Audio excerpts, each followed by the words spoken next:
మొన్న Johnny master case, అంతకుముందు Raj Tarun case, నిన్న హర్ష సాయి కేసు. మొత్తం మీద ఈ కేసులు చూస్తుంటే 10 years నుంచి వీళ్ళంతా క్లోజ్ ఫ్రెండ్స్, రిలేషన్షిప్ మెయింటైన్ చేశారు. అంతా వాళ్ళ వ్యక్తిగతంగా ఏం జరిగాయి మనకు అనవసరం.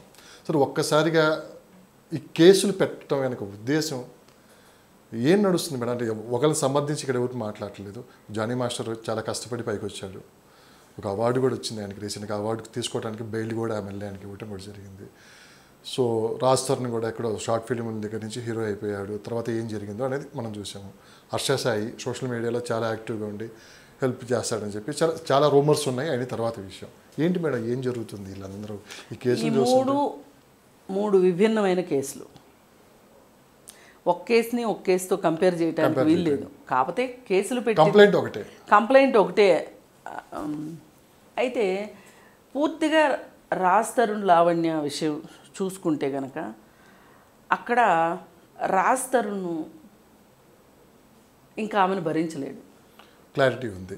చాలా వీడియోస్ విన్నాము, చాలా విన్నాము. భరించలేడు. కానీ ఈ భరించలేనితనం, ఊపిరాడంతనం ఎప్పుడో ఉంది. కానీ కెరియర్ దెబ్బతింటుందని బయటపడలేదా? అతను వెన్నెముక లేని వ్యక్తి. అతనికి వెన్నెముక లేదు. అతను ఎప్పుడూ కూడా మానసికంగా ఎవరో ఒక దృఢమైన వ్యక్తిత్వం ఉన్న, అంటే వ్యక్తిత్వం అంటే వేరేగా అనుకోవద్దు, మాట్లాడగలిగి ధైర్యంగా ఒక తనకు ఒక తోడు నీడగా ఉండే వాళ్ళని, అది కూడా ఒక స్ట్రాంగ్ క్యారెక్టర్ని కోరుకుంటాడు. కానీ దీని మీద కూడా విమర్శలు వస్తాయి మన మీద. దానికి అన్ని సిద్ధపడి మీరు నిజాలు చెప్తాను. నేను నిజమే చెప్తున్నా. ఎందుకంటే అతనికి కొన్ని వ్యక్తిత్వ లోపాలు ఉన్నాయి. అతనికి ధైర్యం తక్కువ. అతను ఎప్పుడూ ఎవరో ఒకళ్ళ మీద ఆధారపడి మనస్తత్వం. అది లావణ్య బాగా క్యాష్ చేసుకుంది. లావణ్య గురించి నేనేం పెద్ద చెప్పక్కర్లా.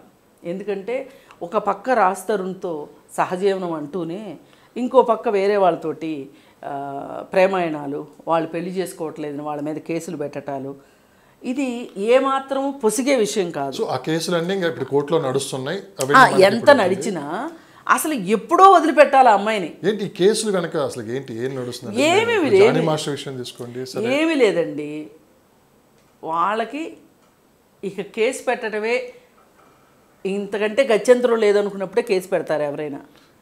ఎవరు మొదటి రోజో, రెండో రోజో, మూడో రోజో కేసులు పెట్టరండి. తప్పు ఇద్దరు సైడ్ ఉంటుంది. 100% ఇద్దరు అనొద్దు మీరు. ఇద్దరు ఇప్పుడు లావణ్య రాజ్ తరుణ్ కేసు వేరు, జానీ మాస్టర్ ఆ అమ్మాయి కేసు వేరు, ఇది కేసు వేరు. అందుకే నేను ముగ్గురిని ఒక ఘాట కట్టట్లా. కానీ ముగ్గురు ఒకే రకమైన కేసులు పెట్టారు, ఒకే స్టేషన్లో పెట్టారు అనేది చాలామంది అనుకుంటున్నది. కానీ అంతకంటే మార్గం లేదు వాళ్ళకి. ఇప్పుడు ఆ అమ్మాయి మీద అన్ని అభియోగాలు చెప్తున్నాడు రాజ్ తరుణ్. ఇన్ని అభియోగాలు ఉన్న అమ్మాయిని నీ ఇంట్లో ఎందుకు ఉంచుకున్నావు అని అడుగుతున్నారు సింపుల్గా. దానికి అతని దగ్గర సమాధానం లేదు. సరే, ఏది ఏమైనా లావణ్యకి వైపు ఆమె అనుకునే ఫలితాలు వస్తాయని అయితే నేను అనుకోవట్లేదు. అయిపోయింది. ఇప్పుడు జానీ మాస్టర్ కేసు విషయంలో ఆమె నేను మైనర్నప్పుడు అని చెప్తుంది, కాదు అని వీళ్ళు వాదిస్తున్నారు. అది కోర్టు తెలుస్తుంది. కోర్టు పరిధిలో ఉంది. కోర్టు పరిధిలో కోర్టు పరిధిలో కాదు మాట్లాడాలి ఇక్కడ. అయితే కోర్టు పరిధిలో ఉన్నమాట వాస్తవమే. కానీ ఆ అమ్మాయి 5 సంవత్సరాల తర్వాత, ఈ 5 సంవత్సరాలు నీతో బాగానే ఉన్నట్లుగా ఉండి ఈ రోజు కేసు పెట్టడం వెనకమాల ఆ అమ్మాయి రేపు ఏమి పరిణామాలు ఎదుర్కోబోతాను అని తెలిసి కూడా పెట్టింది అంటే ఆ అమ్మాయి ఎంత గత్యంతరం లేక పెట్టింది.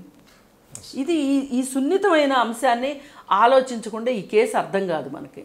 ఇప్పుడు జానీ మాస్టరు ఆ అమ్మాయిని 5 సంవత్సరాల నుంచి తన ట్రూప్లో పెట్టుకున్నాడు. ఎన్నో అద్భుతమైన విజయాలు సాధించాడు, ఎంతో డబ్బు సంపాదించాడు.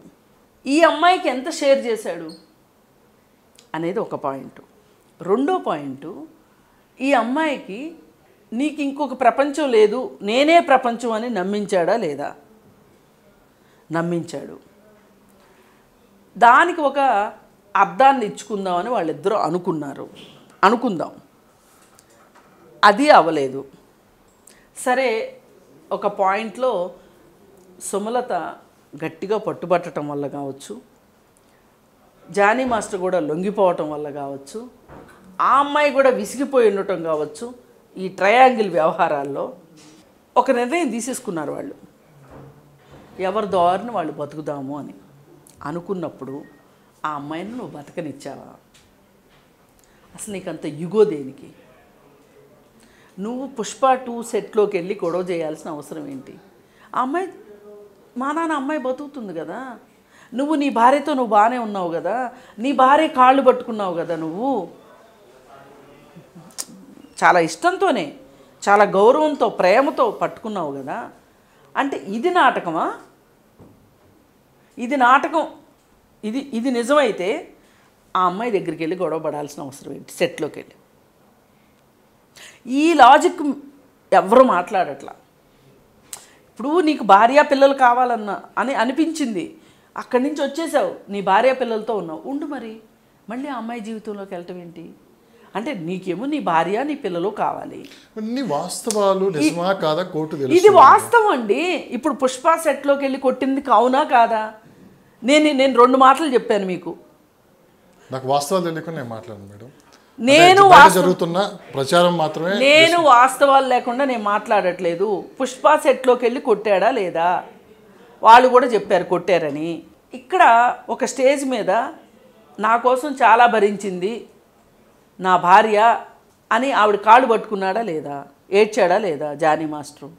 ఏది వాస్తవం ఇందులో? ఇప్పుడు నీకు ఆ అమ్మాయి మీద పెత్తనం చెయ్యాలి అని లేకపోతే గనక ఆ అమ్మాయి దోవన ఆ అమ్మాయి పని ఆ అమ్మాయి చేసుకుంటుంది. ఆ అమ్మాయి ఉన్న సెట్లోకి నువ్వు ఎందుకు వెళ్ళావు? ఓ పక్కన నీకు భార్య మీద ప్రేమ ఉంది. భార్య మీద ప్రేమ ఉన్నప్పుడు ఆ అమ్మాయి జీవితంతో నీకేంటి పని? ఈ డబల్ గేమ్ ఆడింది జానీ మాస్టర్ ఇక్కడ. కానీ ఈ జానీ మాస్టర్ని వెనకేసుకొచ్చుకుంటుంది సుమలత. ఇప్పుడు అన్యాయం అయిపోయింది ఈ అమ్మాయి. అందుకని ప్రతిభ ఒక్కటే గీట్రాయి కాదండి ఒక వ్యక్తికి. గుర్తుపెట్టుకోండి, రాష్ట్రపతి అవార్డు కావచ్చు, లేదు అనుకుంటే అంతర్జాతీయ అవార్డు రావచ్చు, నోబెల్ ప్రైజ్ రావచ్చు. కానీ ఇతను ఇంకొక విషయంలో చట్టాన్ని అతిక్రమించాడా లేదా, నేరం చేశాడా లేదా అనేది పాయింట్. అది ఆ కేసు. ఇంకా హర్షసాయి కేసు అంటారా?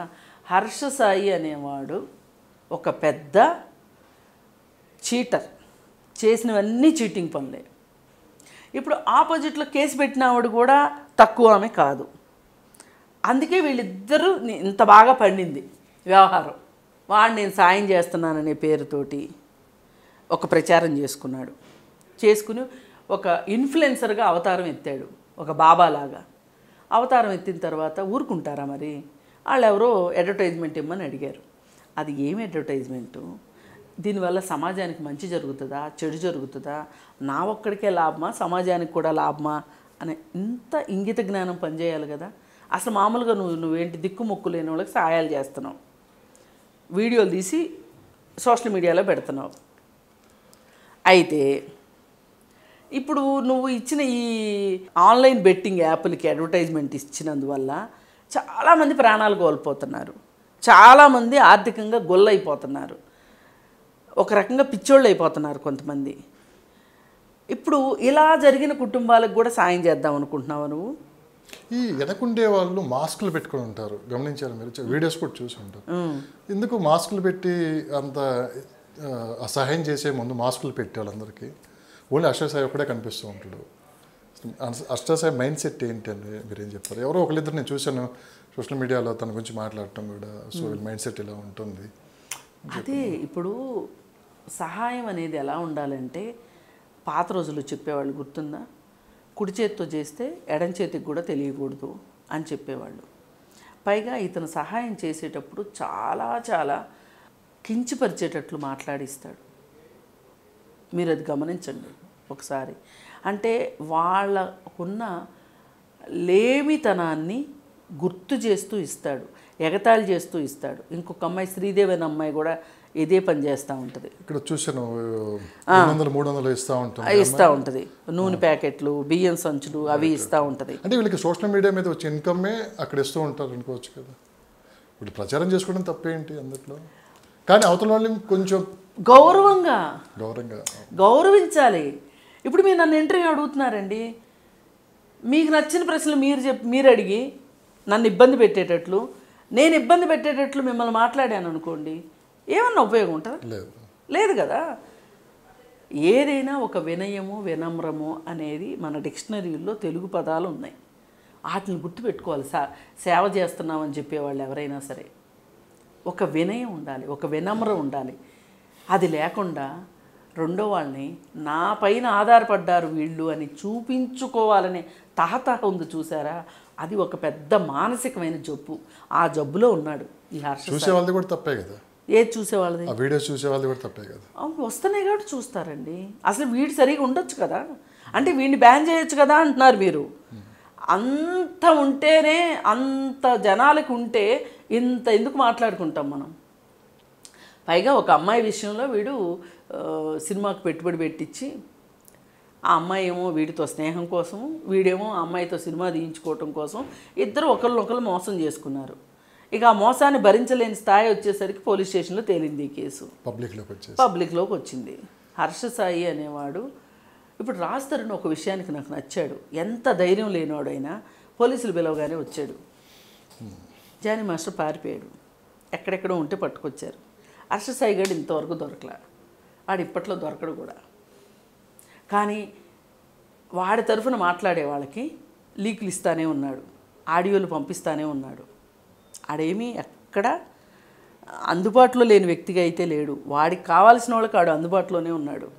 అది మోసం కదా, అవునా కాదు? సో నేను అడిగిన ప్రశ్న ఏంటంటే మేడం, సో మొత్తం మీద ఇవన్నీ ఈ కేసులు చూస్తుంటే తప్పు ఇద్దరు సైడ్ ఉంటుంది మీరు అన్నట్టు. సో ఒక్కోసారి కొన్ని ఇబ్బందుల వల్ల భరించలేక కేసులు పెట్టాలంటారు.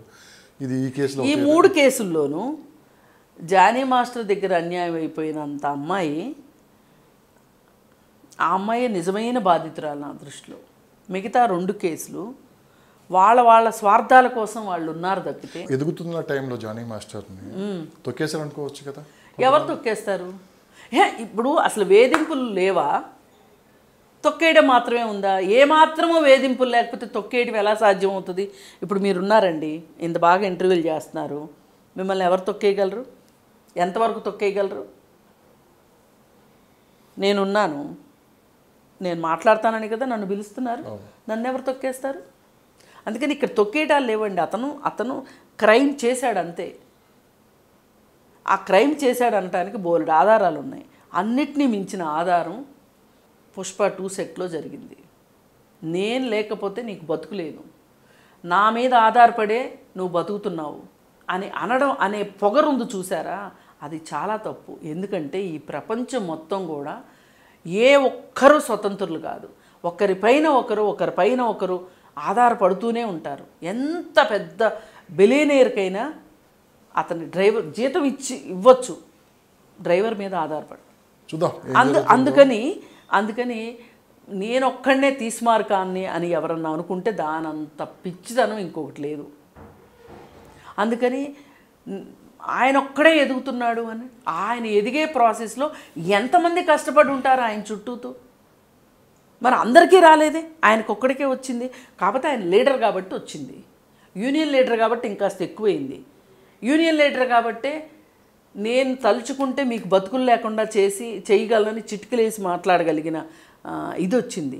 కానీ యూనియన్ లీడర్ అయినప్పుడు వాళ్ళందరికీ వేతనాలు పెంచేదానికో, వాళ్ళందరి సంక్షేమం కోసమో క్షేమం కోసమో పనిచేసి ఉంటే బాగుండేది. కానీ వాళ్ళందరినీ ఏమి చేయకుండానే యూనియన్ నేతగా ఎన్నుకుంటారా? కాదండి, ఎక్కడ ఎన్నన్నా చేయనివ్వండి. ఒక అమ్మాయి విషయంలో తప్పు చేశాడా లేదా అన్నదే నా పాయింట్ ఇక్కడ. ఏ తప్పు లేకపోతే, ఏ వేధింపు లేకపోతే, ఏ బేస్ లేకుండా అమ్మాయి వచ్చి ఉంటుంది. జానీ మాస్టర్ కదా తీసుకొని వచ్చింది. అవును, చిన్నతనంగా ఉన్నప్పుడు. సో ఈరోజు ఎవరైతే ఆరోపణలు చేస్తున్నారో వాళ్ళు ఈరోజు ఏ స్టేజ్లో ఉన్నారంటే ఆయనే కదా కారణం. సరే అక్కడ ఏం జరిగింది అనేది ఇప్పుడు మీకు తెలియాల్సిన అవసరం లేదు, నాకు తెలియాల్సిన అవసరం లేదు. కోర్టుకైతే తెలియాలి, అది కోర్టు పరిధిలో ఉంటుంది. అవును, కోర్టు పరిధిలో. ఎందుకు ఇంత పెద్ద ఎత్తున ఇప్పుడు ఒక సైడే తప్పు చూపిస్తున్నారని నా ప్రశ్న. ఒక సైడే.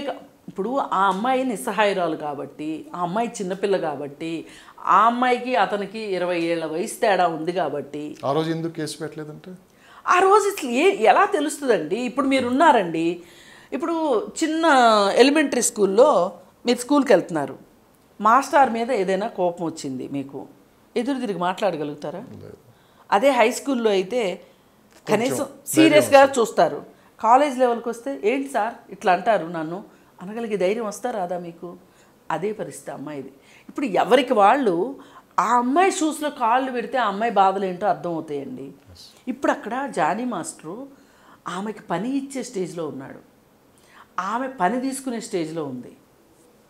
ఎవరైనా సరే ఓనర్కి రైట్స్ ఎక్కువ ఉంటాయా పనిచేసే వాళ్ళ మీద? పనిచేసే వాళ్ళకి ఓనర్ మీద రైట్స్ ఎక్కువ ఉంటాయా?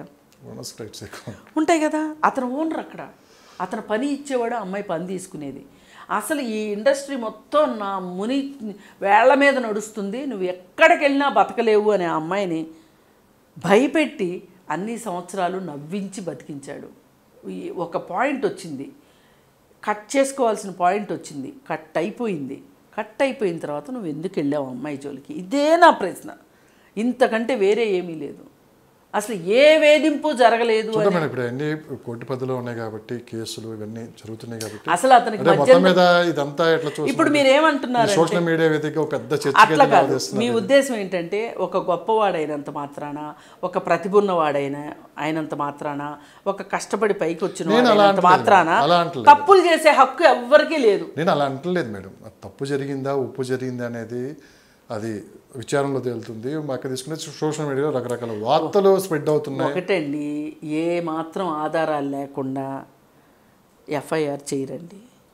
ఎప్పుడు చేస్తారు అంటే వ్యవస్థలు మేనేజ్ చేయగలిగిన వాళ్ళు చేస్తారు. ఆ అమ్మాయి అంత మేనేజ్ చేయగలదా? ఇప్పుడు మొన్న జత్వానీ కేసు ఉంది. జత్వానీ కేసులో ఎంతమంది ఇన్వాల్వ్ అయితే కేసు అంత దూరం వెళ్ళింది. మనం దాన్ని అది తప్పని మాట్లాడుతున్నాం, ఇక్కడ మాట్లాడలేకపోతున్నాం. ఏంటి అంటే ఇక్కడ